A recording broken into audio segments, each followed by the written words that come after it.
Hello. Welcome to this review. It's a very birdie review. We keep trying. So today I'm recording two reviews. They're both of the same book, which is Red Sister by Mike Lawrence. I'm going to record this one first, which is a no spoilers one, and then I'm going to record a spoilers one, and I'm going to post that the next day. That's the plan so far. So when I was trying to write some sort of vague script for this review, I found that a lot of the things that I really wanted to talk about and really enjoyed or really disliked were spoilers. So this one, no spoilers.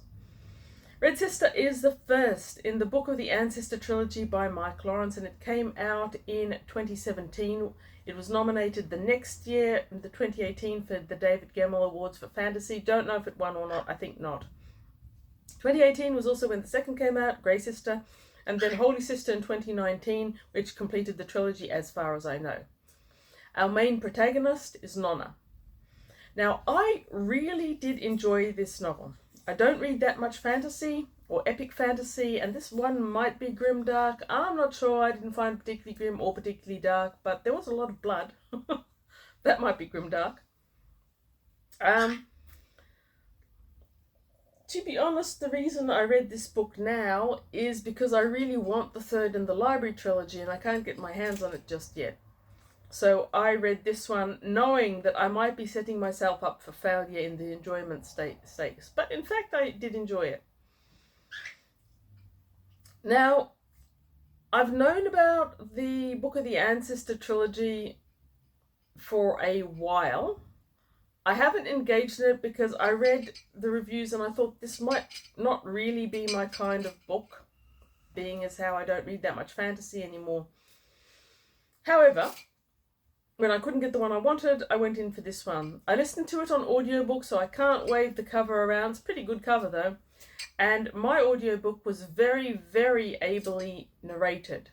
And I believe it was narrated by Heather O'Neill. I listened to it through a library app. It's called Libby. It needs work. It won't tell me who published the audiobook and it won't tell me who narrated it, which is not my favourite thing. Okay, now Red Sister. First, let's look at the world building, which is really quite fascinating and which I did enjoy considerably. So the world is the planet Abeth, which has people on it. They don't seem to be from there originally, but we're a bit nebulous about the details. Most of them seem to be entirely normal people, but Abeth was apparently settled by these 4 tribes on a huge number of different spaceships, and whether they settled there and mixed with the people who were originally there, or whether they came there and all the humans are descended from them, never became clear to me.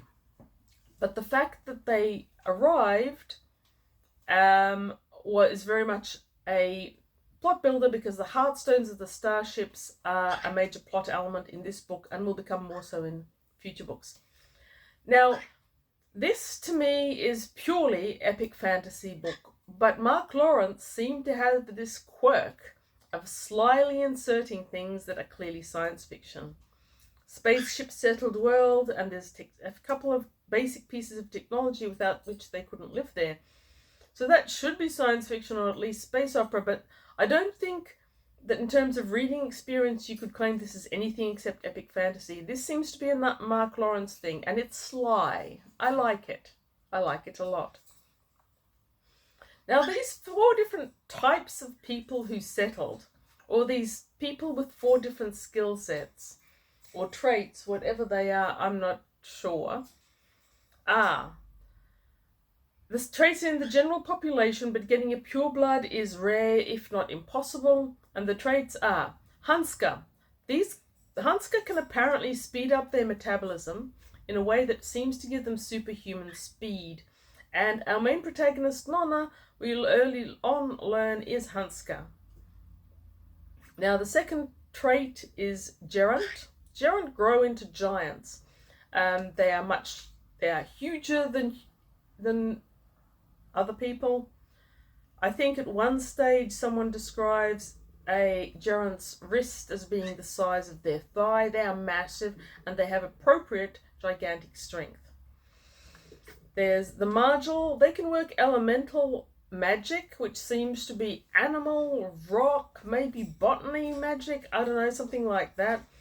And you've got Quantal, who can also work magics, but they don't seem to be so much elemental magics. They might be stronger magics, and they seem to be based around a different type of magic system path-wise. Okay, so back to the world building. Abeth itself is a massive world, and it's got a dying sun. This sun doesn't generate enough heat to prevent a global ice age from forming. So at some stage, probably around about the time when the spaceships came in, we assume a kind of focus was created. So the focus is described alternatively as different things, but it sounds like a kind of man-made moon which reflects sunlight at night though. So this red focus appears at the same time that the moon does. I can't visualize that. I'm pretty sure Mark Lawrence can. I can't. Anyway, this focus directs the heat of the sun at night to a narrow strip of land, which I visualize as being the equator, though I'm not certain it's ever actually described for us that way. Anyway, it circles the globe. You've got a globe, you've got a thin focus area where the ice has melted, and they call this the corridor. So it's relatively narrow, it's the only unfrozen land on the planet, it comprises various kingdoms, and all the living humans basically are squashed under the corridor, limited space to live in, problems, yeah. Hey, stop that. Come on. Good girl. Now, the world building, is given to us as our primary protagonist, Nonna, learns it. She starts as a child in a tiny village. I think she's 9 at the beginning of the story, and she's sold to a child taker, which appears to be a fairly common event there. And after a lot of traveling, she eventually ends up in the city, and then in the convent of the Sweet Mercy Convent. She's brought there by Abbess Glass under difficult circumstances, much unlike the rest of her cohort. And so far, so good. Since Nonna at the beginning of this book knows virtually nothing about her world, she learns, and we learn through her in an organic process that I do quite enjoy as she travels and encounters the city and then the convent. So in the convent, there's a kind of ancestor worship that isn't gone into in any great detail. It's a very, very organic way for us to learn all about this, along with our protagonist. And it means that the majority of the world is dark to Nonna and is dark to us as we go through it. Now, epic fantasy. Mark Lawrence does this thing with he inserts his science into his epic fantasy, which I do enjoy. It's sly, I like it. And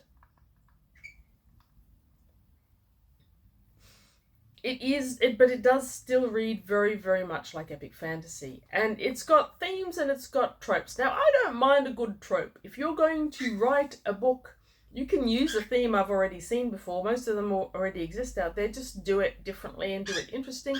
And Lawrence does, so I like it. There's definitely a chosen one trope going on. But he is sly and he makes quirks. What exactly has she been chosen for? Or what has she been chosen by? Or indeed, has she been chosen? He keeps adding in little quirks that make us doubt ourselves and doubt our knowledge. It's not that Nonna is an unreliable relator. She is reliable. She just doesn't have the huge amount of knowledge. And the author is definitely unreliable, and he is definitely playing us. Great job, Lawrence, of obfuscating, and I'll talk a lot more about that in the spoiler. Is it a hero journey? Sure. There is an element of hero journey. It could be a secret heir, or maybe not.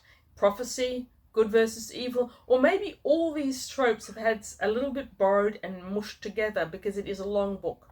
As an audiobook, it's 20 hours long. Now, characters. I have heard complaints that Nonna was not an easy character to bond with, and fair enough. What I loved about the characters, though, was how many of them there were, how distinctively they were written, and how so many of them come across as real, complex, flawed, but multidimensional characters.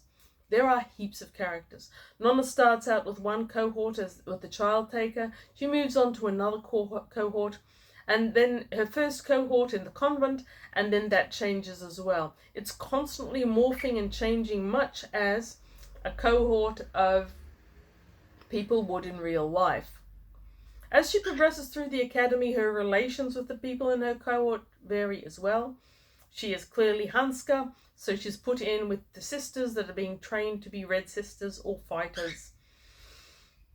Later, other skills metamorphosize out of nowhere, and her character becomes more complex. She has more relationships. The nuns are also very distinctive. There's a lot of them, but you're never really going to be mixing them up, even in the audiobook, and so I'm sure they're even more distinctive if you're actually reading it with your eyes. There are other characters that aren't nuns or cohorts. They're all interesting. They're all distinctive. Events happen all over the place. And furthermore, with the characters, this is something Lawrence seems to me to do. I don't know if it's effortlessly, but he definitely has a genius for it. He does these conversations between multiple characters that are some of the best I have read in fantasy for years, if not ever. If you want to build a character, doing it through them having a conversation with someone else is a far better way than just monologuing at the poor reader about what they are. And a lot of more recent fantasies do tend to monologue, and they do tend to info dump. I feel that Mark Lawrence never does that. What he does do is he has a group having a group conversation like people do in real life. And through that, he builds characters and he builds events, even when our primary character, Nonna, doesn't talk a lot. It would be easy to make a character like that difficult to be interested in because she doesn't really talk. The conversation happens around her, though, and that builds her as well as the circumstances. Now, one of the reasons I started drifting away from epic fantasy in general was that I was, in fact, getting bored with spending a huge book inside one person's head with minimal social interactions. But the characters in Mark Lawrence's books, especially in Red Sister, they converse, they crack jokes, often dark jokes, but whatever. They character build through these interactions. So while I will agree with those people that Nonna is not designed to be especially relatable, and she may not be particularly likable, her slow and doubtful journey to friendship, it is relatable, and it is comprehensible, and it is very well done. So Nonna doesn't have a huge social background, and without that slow incremental building, the ending where she has a cohort and she has respect and friendship, that would not be believable unless you created it slowly. Sure? Now, have I mentioned the narration? I'm not sure I did. So as I think I already said, I got my book through the library. My library app is Libby. It needs work, that app, I've got to tell you. It won't tell me who the narrator is, and it won't tell me who published the audiobook. But I think that there's an excellent chance it was Heather O'Neill narrating. And she did a very able job. There's a couple of quirks to the narration that aren't a problem, but are worth mentioning. And while I don't regret listening to it as an audiobook, I had a couple of road trips. I needed something to listen to. There's a couple of small things, one of which is the main character has to have a villain, right? There's always a good villain. So the protagonist and the antagonist. Our villain, who appears early on, is the Taxis family with, what is the name of Taxis? Raymel Taxis is our villain and primary antagonist. Now, while Heather O'Neill's narration is beautiful, she's got lovely received English, she seems to get her tones right, really, really good. A few words I couldn't quite get, and Raymond Taxis is one of them. I kept hearing it as Raymond Tarsus. Whatever. I don't think it's going to matter a huge amount to the book overall if it's a Raymond or a Raymond or a Taxis or a Tarsus, but that was part of what makes me think that this book might work better as a read book than as an audio book, or at least it may, if you liked it enough, you may want to read it with your eyes as well as with your ears. There's a few other words that I didn't always get. Not because the tone was bad, the tone was excellent. Sometimes when driving, an audiobook won't be clear. This one was very clear and very good. In this world, in the Sweet Mercy Convent, presumably all of them, the nuns, once they become ordained nuns, lose their original name, which I think happens in other books as well, and they take on a username. Now, the Abbess Glass, who brought Nonna to the convent, we do learn that she actually had another name, and what it was, it's something unnoticeable. Probably not Rachel, but like that. She took Glass as her username for a whole heap of reasons that we learn about in the book. That said, all the nuns have got names, and they're mostly of objects. So I'm not always sure what those names were. For example, Sister Pan. There's a Sister Kettle. Don't know why you'd name yourself a kettle. I don't know if we'll ever find out either. There's another one who's either Sister Pan or Sister Pain. And I'm not sure which one. I'm not sure that it matters. But if you are listening to it and you can't quite get the words, I think some people will be quite annoyed by that. That is, in fact, the worst thing I can say about the narration. And since I can usually find things to complain about narrators, that's pretty good, really. So I enjoyed this one. 4 out of 5 stars for Red Sister. I can't give it 5 because Broken Empire and the Library Trilogy get 5. But within, and I like both of them a lot more, but within Mark Lawrence's very specific writing, which is so good, this was not my favourite, but really good. Will I read the next one? Yes, I probably will. Will I listen to it in audiobook, or will I get the novel? I don't know. This is one that I'm not rushing out to get. I don't have to start reading it tomorrow or the world will end, which is kind of how I felt about Broken Empire. So, liked it, didn't adore it, didn't fall in love with Nonna.